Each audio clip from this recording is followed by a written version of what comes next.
Welcome to Spirituality through Meditation.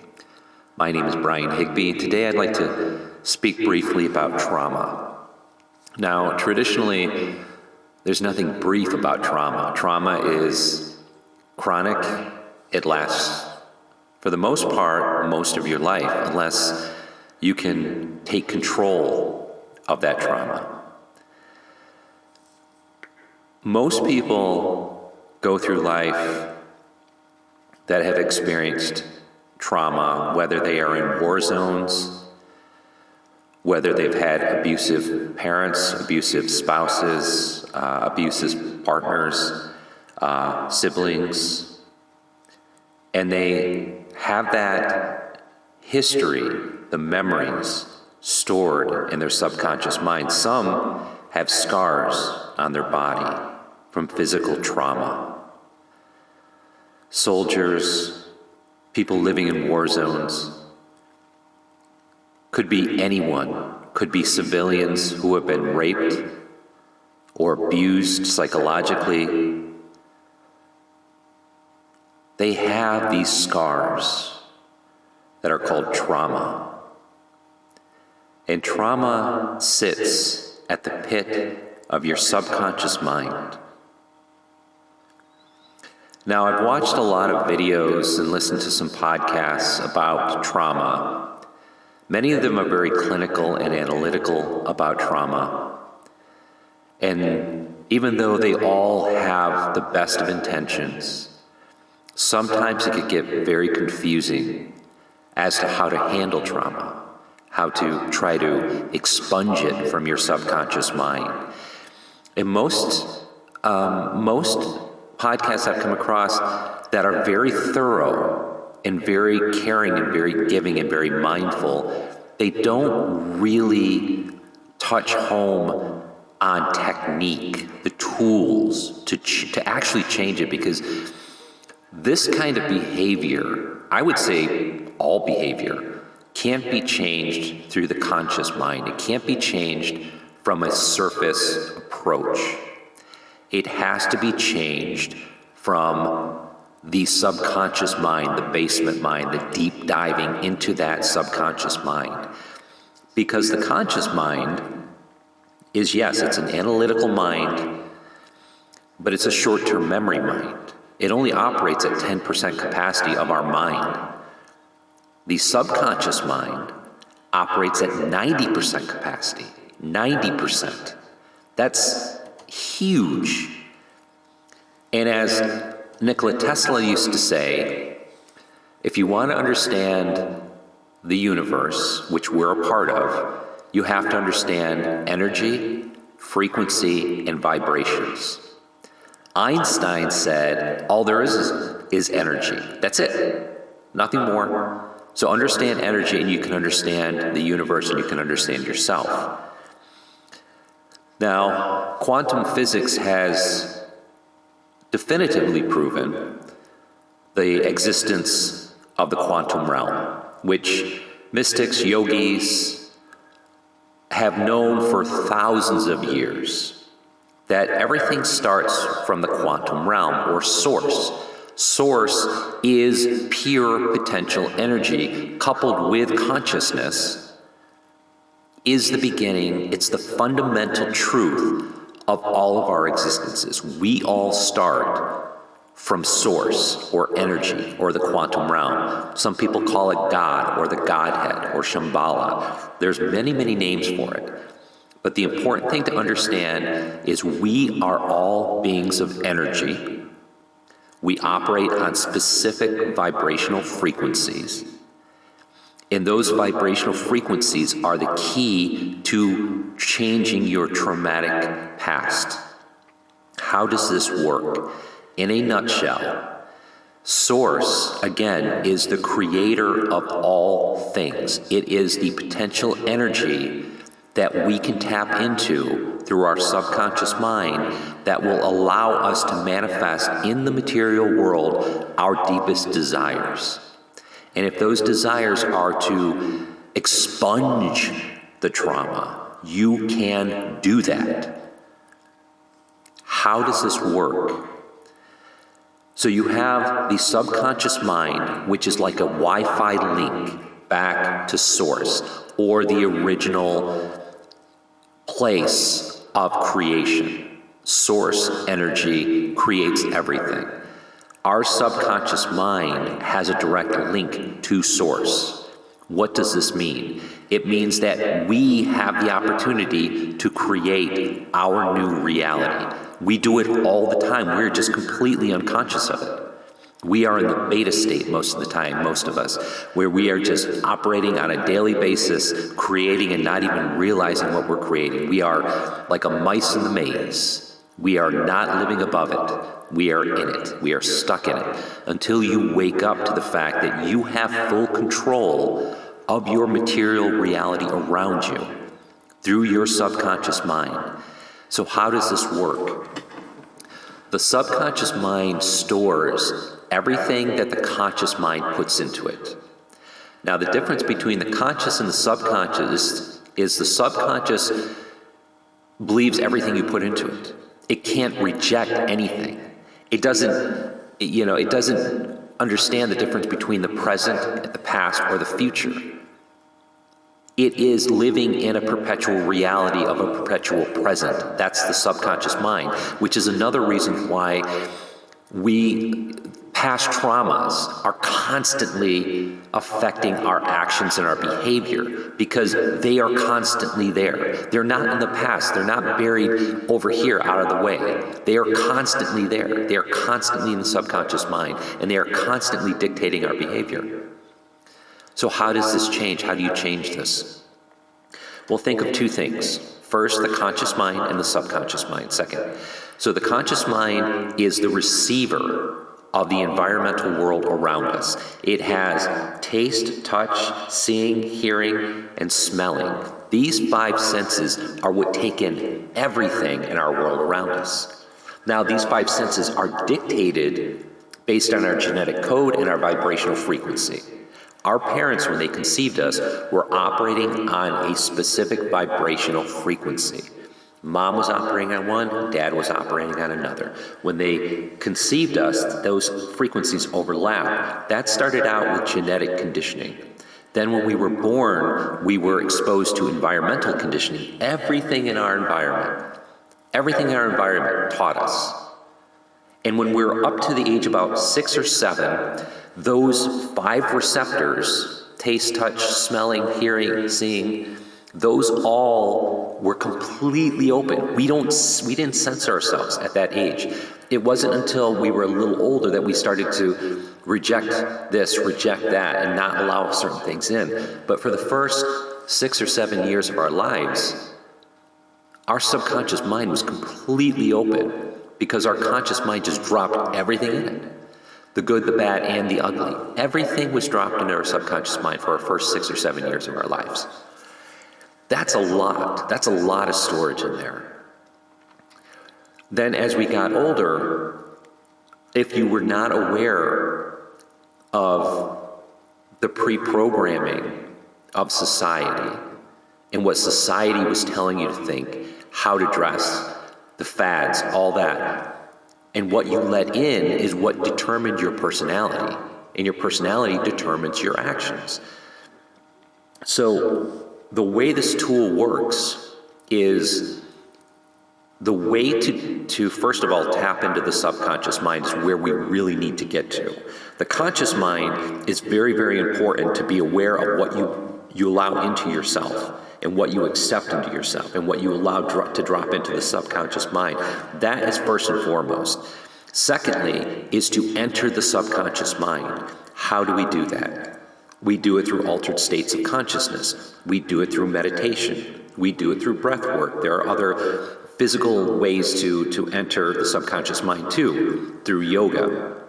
But I'm going to focus on the most basic, simple, easiest thing you can do immediately, which is meditation and breathing.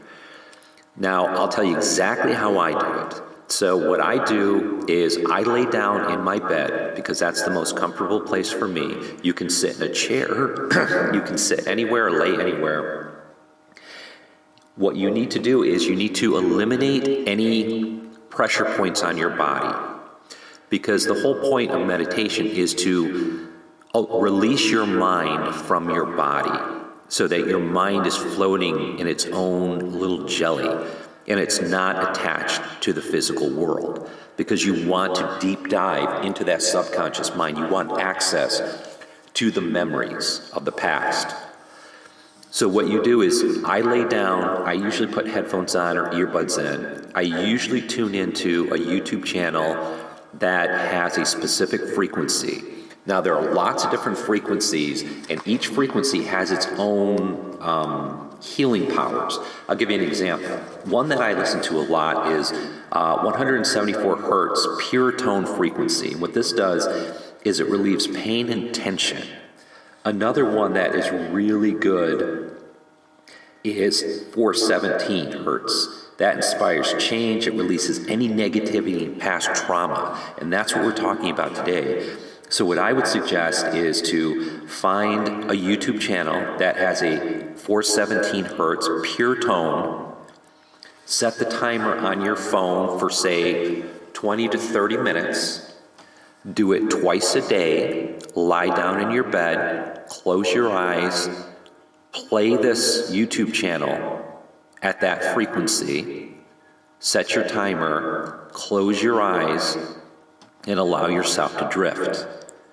Now, there are lots of different ways to meditate, and it's come to my attention recently that people with normal neurological activity, this technique works really well, what we just talked about, the headphones and that kind of thing.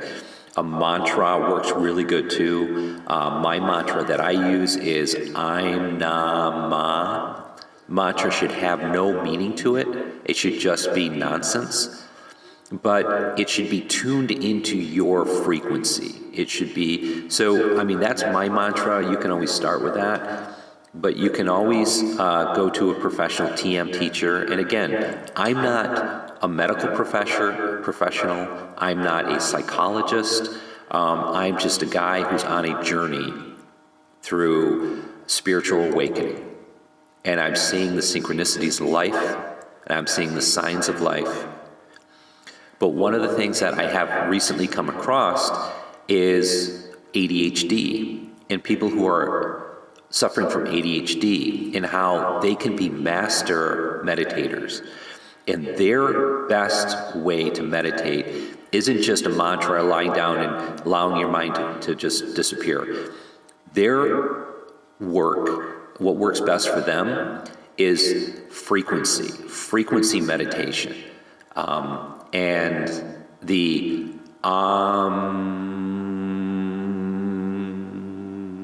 frequency, the AUM frequency,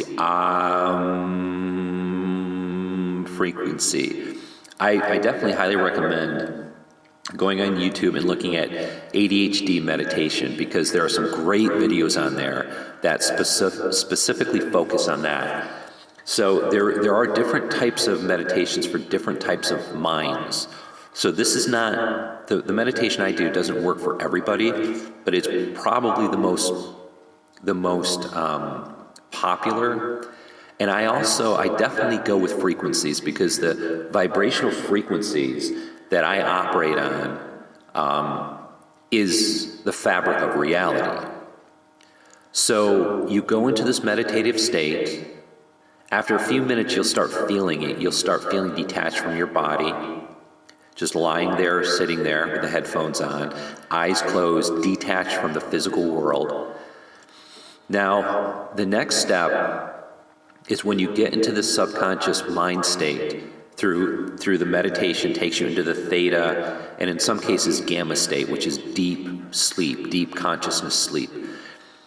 At that point, in order to address the trauma, you might have to bring up those memories, and you might have to replant positive visualizations to replace the emotional trauma that you felt during the events of those emotions.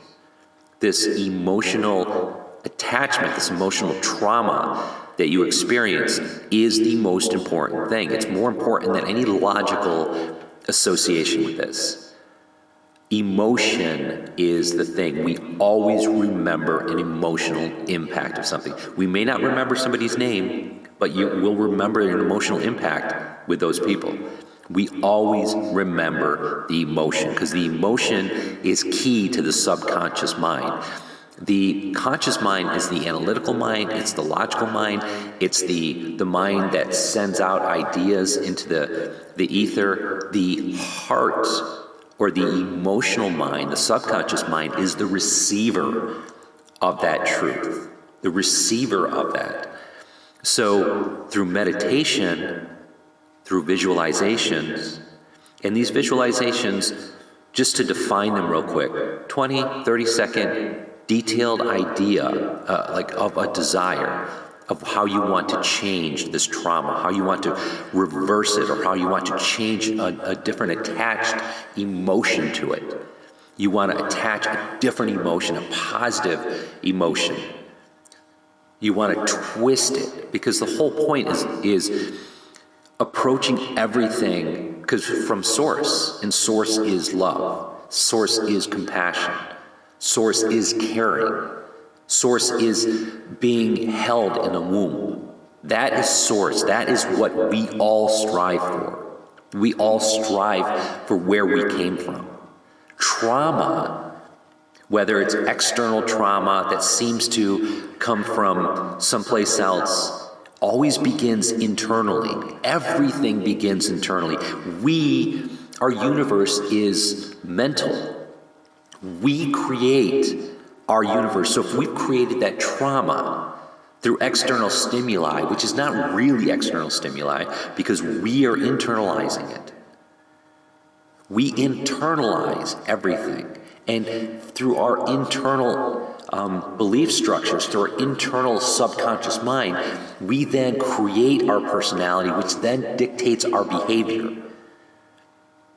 Now, this is something that can be proven scientifically. There are dozens and dozens of YouTube channels about this that are dedicated to the medical aspect of recording this, documenting it, peer-approved, peer-reviewed studies on how consciousness is the key. It's the fundamental key to existence, and it's tapping into that consciousness through the subconscious mind that allows you to release the trauma in your past.